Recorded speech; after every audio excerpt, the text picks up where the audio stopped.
Good morning and welcome to your Farm and Home Show. I'm Kristi Shive, and this morning we're visiting with Nan Montgomery, Ohio County Agent for Family and Consumer Sciences. Good morning, Nan.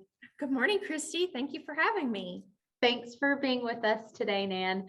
Now, charcuterie boards are so great for many occasions, but for those people watching who might not know where to start, what are the components of a charcuterie board?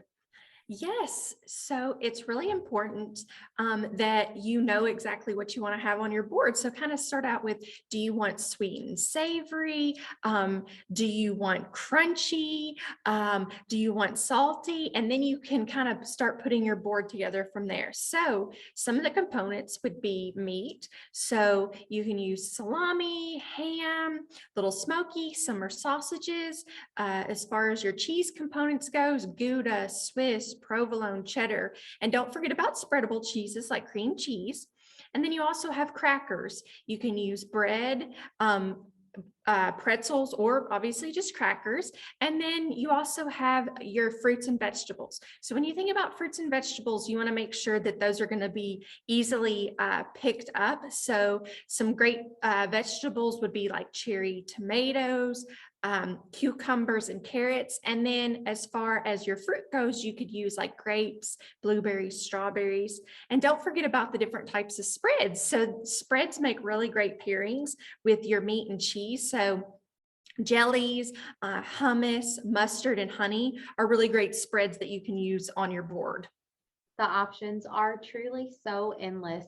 Nan, what types of boards do you recommend using for these charcuterie boards? Yes, so they make all kinds of different varieties. So you can use slate, you can use marble, you could use a wood charcuterie board. If you use wood, maple, oak, and cherry are the typical types of wood that people get, but you really want to make sure that it's a food grade board. So sometimes whether you're shopping at a craft store or just another type of grocery store, they can have pretty boards that are display. So you really want to make sure that you read the back of the board, or you're getting it from the food section, just to make sure that it is food grade and it can be used as a charcuterie board, not just decoration. And we always want to make sure that we're following proper food safety practices. How should we keep these boards clean?